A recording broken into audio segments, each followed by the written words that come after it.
Hello, everybody. Happy Wednesday. Coach Brandy coming to you today for Coffee with Coach Brandy in the kitchen because we're talking about nutrition and specifically we're talking about protein today. So this is going to be a little bit longer of a video, first of all. So even if you can't stick around for the whole thing right off the bat live, do at least make sure that you check this back out in the Facebook group on the feed. You can definitely watch it on a replay. I promise you, every little bit of information we're going to go over today is something you're going to want to soak up and soak in. So pen and paper is helpful. And then I also want to do a little disclaimer too, talking about nutrition, talking about protein specifically. Make sure to consult your physician, your doctor, whether you work with a registered dietitian, whoever you would consult with rather, to make sure that everything that you're choosing to do in your life is best for you. So let's dive into protein. So interestingly enough, the most of the women that come to us at Feed Your Soul Fitness dominantly undereat. They're under consuming calories, they're under eating food, and overall not having enough nourishment. And dominantly, a lot of this is a lack of protein.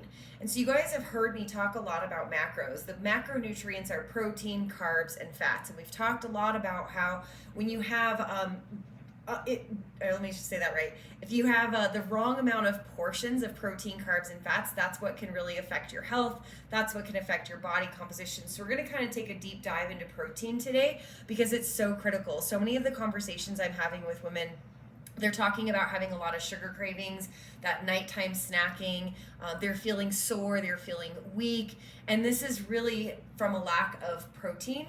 So the biggest pieces of why we need protein in our system on a regular and consistent basis is it's meant for building and repairing muscle. So one of the things that happened to me right before I jumped into macros is I was always sore. I was always hurting, whether I was working out, doing yoga, running, even just kind of like rest days, if you will. I just always felt sore. And so a lot of my body was not able to repair and recover because I wasn't giving it enough protein. I absolutely, hands down, thought I was consuming enough protein because I did consume dairy products. I absolutely am a meat eater. We usually have meat for lunch, meat for dinner. I often had eggs and yogurt for breakfast, but it really wasn't enough. And it was a game changer for me and how my body felt for when I actually started to get the right amount of protein in. Protein will also help us feel a lot more full and a lot more satisfied. So if you're like me, and like I said, most women who come to us are under eating. They're just kind of sucked into that. The less calories I eat, the less I'm gonna weigh, more of like a snacker grazer kind of thing. Well, I'm the opposite end. If anything, I overeat. And so protein has helped to really keep me satisfied and feeling full. So, if I would just eat kind of a carb-based breakfast or lunch, I'd be hungry within an hour. It just wouldn't last long. As I started to implement more and more protein in different day parts, from breakfast, lunch, dinner, to snacks, things like that, those types of things went away. And then, like I said earlier, it definitely helps reduce cravings. And you may say, I don't have a lot of cravings. Well, if you're sitting there nighttime snacking, just kind of mindlessly, popcorn, chocolate, cookies, whatever, it's because you really didn't get enough nourishment throughout the day. And that can definitely come from carbohydrates, and we can talk about that at another point in time, but it's absolutely stemming from protein. And so your next question for me might be, how much protein should I have, Coach Brandy? And I can't tell you it's X amount because you are an individual. And I see Patty and I see Jessica joining us. And I know that even just those two women are going to have different amount of protein allotments compared to someone like me, compared to another person like that. And it also varies from male to female. So with all those types of variables, if you're really trying to better understand, that would be better for like a one-on-one consult, just because there is no broad, hey, everybody should be eating this much or even a minimum of that much. But what I can tell you is 99% of the time, you're protein deficient. And so there's some free apps out there that exist, from MyPlate to Noom to MyFitnessPal. And the hard part about that, and a really huge reason of why we created our SoulFit nutrition programs, is first of all, those apps are incorrect. It's artificial intelligence. You're only plugging in a few variables, age, height, weight, things like that, but they don't really know enough about you as a human. And so the goals that it spits out are really, really low calorically. They're really, really low macronutrient realms. So if you're going to use an app like that, I really, really would advocate for you to not use the goals that it automates for you. And then it kind of falsifies messages. MyFitnessPal, for example, if you put in your age, your height, your weight, it's going to give you your goals. Again, they're going to be way low, but then all of a sudden you start tracking and it's like, oh, you've hit your protein goal for the day. However, that protein goal is extremely low. You're not hitting your protein goal. I went through that. Again, why I created Soul Fit Nutrition Program. So really, the focus of MyFitnessPal is using it just as the function of an actual food diary, just a food log. And because it does have decent information as far as macronutrients, like if you were to track a half a cup of cottage cheese, what does that look like from a protein standpoint? And we all take what MyFitnessPal does with a grain of salt. It's definitely a good way to get yourself started to tracking and creating that awareness. So we'll talk a little bit about that in a second. However, tracking and everything is not really meant to be 100% permanent for the rest of your life. I think it's really important to spend a period of time, anywhere between 3 and 12 months, depending on your goals, depending on your learning curve, your individual lifestyle.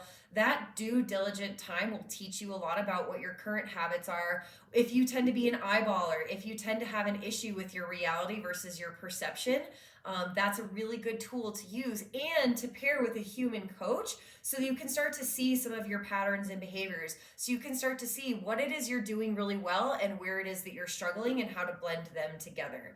And so we're going to talk today about how to source your proteins, whether it's from meat products, dairy products, nuts, grains, plant-based aspects. And then I'm going to talk to you a little bit about how to, some tips as far as like front loading your day, making sure your snacks incorporate protein so that you're not just sitting there at dinner trying to eat 10 ounces of meat, because nobody wants to do that. So again, get your pen, get your paper. I'm going to start flinging quite a bit at you guys. So let's talk about sources first and foremost. So I alluded to the fact that I'm a dairy eater and a meat eater, and I know some people have different food sensitivities. So whether you don't have dairy or you don't eat red meat, obviously take all of this with a grain of salt. And again, that's where working with a one-on-one individual human coach can really meet you where you're at, whether you stay away from soy products, maybe you don't touch seafood, maybe you don't eat anything that has legs. Like, there's a lot of these different like cultural lifestyle choices around nutrition, and we always honor that.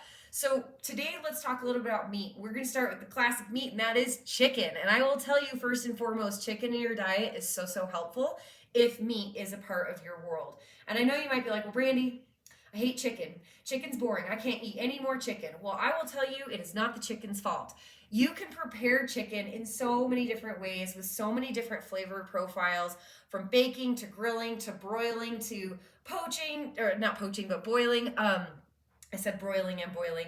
And there's so many, again, different types of flavor profiles. You can do shredded chicken, cubed chicken, chicken breast, ground chicken. It's just, it's endless. So if you're bored with chicken, see if you can seek out some ways to change it, because 4 ounces, and 4 ounces is kind of the default I chose for a lot of these items, because that's kind of the bare minimum. And if you don't know what 4 ounces looks like, or you think you know what 4 ounces looks like, I would invest in a food scale. They're usually 15 to 20 bucks. You can get it at Target, you can get it on Amazon, and start putting it on the ounce and start putting your meat on there cooked. Okay. And so when you have 4 ounces of cooked chicken, not raw, you're going to see what that actually is. And then you might be like, well, I'm probably only eating more like 2 or 3. Well, that's step 1. Incrementally build your way up from 2 ounces to 3, 3 to 4. And you can also do those half ounces from 2 to 2.5, 3 to 3.5, so on and so forth, especially if you're kind of programmed and your default is to undereat and just eat very small bits of food. And so 4 ounces of chicken, write this down, is going to yield 36 grams of protein. Hello, that's amazing. And that is chicken breast specifically, whereas 6 ounces is going to get you 54 grams of protein. Now, again, if you're used to eating 2 ounces of chicken, if that's your normal portion, 6 is going to feel like a big jump. So take your time working your way there. Gradually work on that. It's not like you would gradually increase every single day, but I would pick a span of 4 weeks and kind of chart out your timeline of whether you're increased by a half of an ounce or a full ounce, to work your way from 2 to 4, to work your way from 4 to 6. And it doesn't mean that every single time you eat chicken, it needs to be 6 ounces, but I would really advocate for your lunch and for your dinner to have 4 to 6 ounces of meat. You're definitely going to do yourself a lot of favors from a protein aspect with that. Moving on to another meat item is turkey.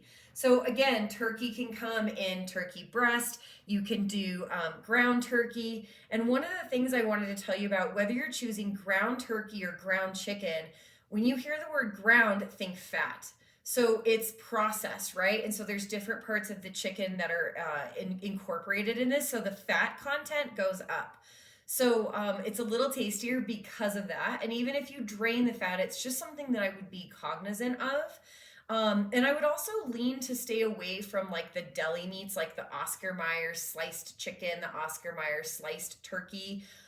If you need to go that deli route from a convenience standpoint here or there, from a budget standpoint here or there, I would highly advocate for at least like a boar's head type product versus an Oscar Mayer type product.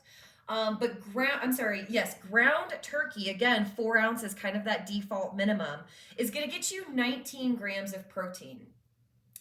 On the same note, that ground turkey, that 4 ounces, is going to get you 17 grams of fat. So it's going to be quite a bit of the fat, whereas a turkey breast is going to get you, with 4 ounces, write this down, 36 grams of protein and only 2 grams of fat.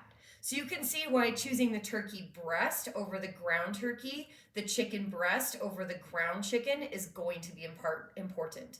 And of course, obviously, we know with turkey there can be the white meat, the dark meat. We know the white meat has a lot less fat. So just small considerations.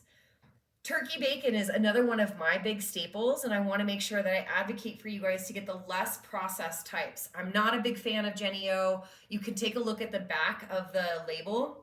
And if the ingredients go on for days and there's a bunch of things you can't pronounce, and if it starts with sugar, put that package down. We actually purchase ours from Costco. There's just a small list of ingredients. It really is about the turkey and it's about how it's formed, and there's no sugar, and I love that. And so 2 slices of turkey bacon yields 12 grams of protein. Write that down. Let's talk a little bit about the seafood realm. Fish, lobster, scallops, you name it. Now, personally, I don't eat fish, not because of an allergy, but because of a preference. But I love fish. So we'll start with cod. Again, default 4 ounces. I love 6 ounces. Cod is nice and light, so 6 ounces of cod is going to feel different than like 6 ounces of chicken or 6 ounces of beef. 4 ounces of cod, 20 grams of protein. So good. Salmon, and we know there's like a couple different types of salmon. You can go to the meat counter, and there's kind of that slight light pink salmon, and then you get like the almost like orange salmon. Well, the orange salmon is better for you. That's like the wild sockeye salmon. I would really lean towards that versus like the farm raised. And so the wild sockeye, 4 ounce default, write this down, 25 grams of protein. It's amazing, okay? So again, making sure that you're weighing that salmon when it's cooked. You're weighing that cod when it's cooked. Salmon usually has a skin to it. Remove the skin and weigh it to really make sure you're getting that authentic 4 ounces. Now, are you weighing your fish for forever? Like I said, no. But at least start to train your eye, like what that new eyeball is, to make sure it's enough of that protein. Finishing up on the fish realm, scallops. The seafood, I should say, scallops. 4 ounces of scallops will yield around 14 grams of protein. Lobster meat, 4 ounces of lobster meat, write this down, 17 grams of protein. Now, a lot of times the salmon, the lobster, the scallops, the cod can start off in a really healthy standpoint with all this protein, and then it starts to turn into an unhealthy dish as we add bacon wrapped scallops, as we load butter onto the cod, as we dip our lobster in tubs of heated butter. So make those considerations for how you're preparing these food items to really make sure that you're getting the purest form of protein, but you're being mindful of what you're adding into it. A couple more categories in the meat. I wanted to talk about ham steaks. So ham steaks are really great. 4 ounces of a ham steak will yield 18 grams of protein. And Canadian bacon, popular breakfast item, a nice snack. 3 slices of Canadian bacon, 10 grams. And so could I have mentioned 50 million more types of meats like bison, beef, pork? Yes, absolutely. But obviously for time's sake, I only wanted to list a few. However, doing what I did where I went through my Fitness Pal and I took a look at 4 ounces of all these entries, yes, there's multiple entries. And so you're kind of looking at some of what those averages are to educate yourself. And so, yes, a big part of this nutrition is the education. And that's another something we provide in our one-on-one coaching, because sometimes that's the missing link, that's the missing key. Let's jump into the dairy category. Hopefully you still have your pen and paper. Julie, I want to welcome you. I saw you pop on. Let me get a sip of coffee. So from the dairy, let's kick it off with eggs and egg whites. So 1 cup of egg whites, the liquid egg whites, 1 cup, write this down, 20 grams of protein. Yes, that's a big winner. Whereas 2 large eggs are going to yield 13 grams of protein. However, at the same time, due to the yolks, you're also going to be consuming 10 grams of fat. So it's not that whole eggs are bad for you. You just have to be really aware of, if you're making a 3-egg omelet, you might want to remove 1 or 2 of those yolks. You want the nutrients of 1 or 2 yolks. But if you're going to be adding in avocado, cheese, any type of turkey bacon, things like that, the fat's going to incrementally go up. And so that's why I personally lean into egg whites, and that's why I recommend for people who love whole eggs to crack the whole eggs and then supplement some extra egg whites to bump that number up. Another big staple, Greek yogurt. And we want to advocate for plain Greek yogurt. And we want to advocate for like a 2%. We know that there's whole milk ones. We know there's non-fat ones. I would advocate to kind of back off the non-fat ones. Usually there's a lot more sugar involved with it, just because the taste has really been compromised by that removal of the fat. So I usually kind of go right down the middle with a 2%. So 1 cup of a 2% plain Greek yogurt will yield 23 grams of protein. What an amazing way to start your day. What a great snack. And the beauty about that is you can add honey to it. You can add, a 1/4 cup of granola. You can add some fresh berries to it. There's a lot you can do to dress up some plain yogurt. Sometimes we want a little bit of flavor to our yogurt. Sometimes we need that convenience of having just that little yogurt tub that we can pull out at work, have on a snack, eat while we're in the car. And so those little small single serving yogurts are popular. You'll notice that there's a lot of brands out there like Yoplait and whatnot. Take a look again at your food labels to see if there's high fructose corn syrup in there, to see where the sugar lies. And that's why I rely on the Chobani, either no sugar or low sugar. The Greek Oikos, I think they call it the AAA, I think that's what they call it. Protein yogurts are great. Traditionally, those single serving, low sugar Greek yogurt, semi-flavored yogurts will yield 12 grams of protein per single serving. So what I'm a big fan of is taking and scooping out that single serve and then adding to supplement plain Greek yogurt on top of that, kind of like what we do with 1 whole egg and then adding some egg whites. We want to supplement to add volume to that, so I highly recommend that. A couple more dairy things. Cottage cheese, 1 cup, 2% will yield 26 grams of protein. Again, you can dress it up with some berries, whatever sounds good to you. I also like to heat mine up and mix it into some meat. It's a really good way to make the meat a little bit more moist and really get that protein up there. Low-fat ricotta cheese, excellent to mix in with eggs, excellent to have on like Ezekiel bread. 1 cup of low-fat ricotta cheese, 20 grams of protein. So even if you cut that in half, 10 grams of protein, great bump, delicious food. And then ending up with some more dairy items like Baby Bell cheese, string cheese. Those are going to yield like 4 to 6 grams of protein per piece of string cheese per Baby Bell. And then last in that dairy category is the whey protein powder. Whey protein powder is usually going to be about 16 to 20 grams of protein per scoop. And protein shakes are really helpful for protein. So what we're going to do here in a minute is we're going to finish up with the nuts section and then kind of the plant-based section. And then I'm going to run through and give you guys an example of what a full day from breakfast, lunch, dinner, and snacks to dessert could be as an example with ample amount of protein. So make sure you're hanging in there with me. Let's jump into fats. Hopefully you still have your pen and paper. Default, 1/4 cup. 1/4 cup of cashews, 5 grams of protein. 1/4 cup of pistachios, 6 grams of protein. 1/4 cup of walnuts, 5 grams of protein.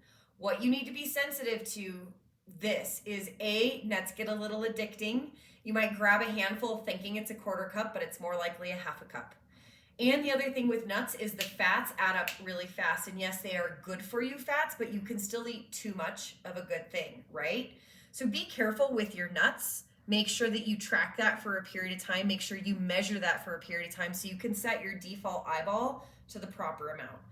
Peanut butter falls in this category. I think a lot of times people think of peanut butter as an excellent protein source, and it absolutely can be, but again, high on those fats. And also it really depends on the type of peanut butter that you choose. Things like Skippy, Peter Pan, Jif, you're gonna get a lot of added molasses, high fructose corn syrup, palm oil, things like that. So stick with brands like Adams. Santa Cruz has a couple different kinds where it's literally the only ingredient is peanuts, as it should be.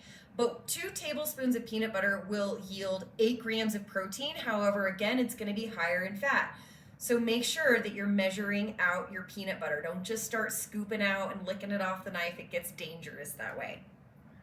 Let's end with plant. I want to welcome KZ and Tiffany. They popped on. So the plant type realms from a plant-based protein powder to protein pastas, quinoa, things like that. So protein pasta is really popular. I actually had this last night for dinner. One of my favorite brands is Banza, B-A-N-Z-A. It's a plant-based chickpea, high fiber, high protein carbohydrate. And so if you're going to have pasta, you might as well give yourself this gift and ramp up that protein, because 3 ounces of Banza pasta will give you 18 grams of protein. So yes, there's gonna also be a lot of carbs involved with that, but way better for you than just the white enriched flour. Plant-based protein powder usually will pack a little bit more protein versus the whey, depending on the serving and the brand, but usually 18 to 20 grams as well. Quinoa is a high item for vegetarians who don't eat meat, don't eat dairy, to be able to accrue some protein. However, it can be high in carbs, and that's a little like rabbit hole we'll take for a second. Those of you guys who are vegetarian and you're not eating dairy, you're not eating soy, you're not eating meat, you're going to be a lot more challenged to get those protein numbers up. And if you've never worked with a professional to work on that, I highly advocate for it, because I guarantee you're not eating enough, but with some strategy, with some education, we can get you there. So quinoa, 1 cup of that, which is quite a bit, will give you 8 grams of protein, but it's gonna be very high in carbohydrates, so balance that accordingly. Edamame, 1 cup, write this down, 13 grams of protein. And then last but not least, 1 cup of soy milk will be around 6 grams of protein. So hopefully you've had a chance to write down some of these examples of how much as a default and what that yields for protein. And that's really what this is all about. And so taking all of that information, I basically wrote up an example of a day of food where you would accrue a substantial amount of protein, too much protein, but I wanted to paint the picture for you of how this could look. Write this down. Breakfast example, 3 slices of Canadian bacon, 10 grams of protein, 1 cup of egg whites, 20 grams of protein, 1 cup of soy milk, 6 grams of protein. You add that up, we get 36 grams of protein. Of course, naturally, that breakfast is going to incorporate vegetables, fruits, things like that. We're just talking about protein.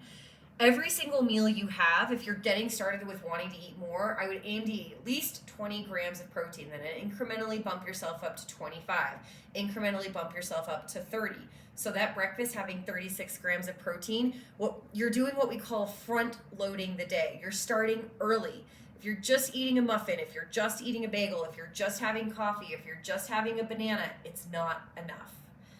A snack, mid-morning snack, half of an apple, for example, with a half a cup of cottage cheese, 13 grams of protein. Lunch, an example, 4 ounces of turkey breast, 1 slice of pepper jack, maybe that's on a sandwich, maybe it's open face, maybe you roll it up, and then a 1 cup of shelled edamame, 54 grams of protein. Sounds like a great lunch to me. Another snack in the afternoon, a protein shake. Drink that shake. Maybe you blend it up with some nuts in it. Maybe you have the nuts on the side. 1/4 cup of nuts Plant-based or whey-based protein shake, 24 grams of protein. Dinner, we're almost done. 4 ounces of cod, 3 ounces of protein pasta, and a half a cup of mozzarella cheese. Sounds amazing to me. 60 grams of protein. Your dessert, 1 tablespoon measured out of your favorite peanut butter, 4 grams of protein. If you were to add all that up, 191 grams of protein. Now, that's too much. Did it on purpose. But just to paint the picture of how you want to strategically place protein in breakfast, lunch, dinner, 2 snacks, maybe a little dessert, and this helps you to make sure you're eating every few hours or so to keep that metabolism revving. That's the other thing to loop around at the very beginning. Those of you guys who are under eating, you're going 4, 6, 8 hours without eating. Not really the best for you. So that's it. That was a long coffee with Coach Brandy. I appreciate you guys hanging in with me for all this protein. If this was helpful for you, give me a like, give me a love. If you have comments about what some of your favorite protein sources are, if you have questions about protein, if you want to book a call with me to talk about individual coaching, to learn more about protein and how we can apply it to your life, comment below, send me a DM. It was a pleasure to spend some time with you guys diving into this and spending some more time. If you have any questions, I'm always here for you guys. Otherwise, I'll see you next Wednesday. Take care.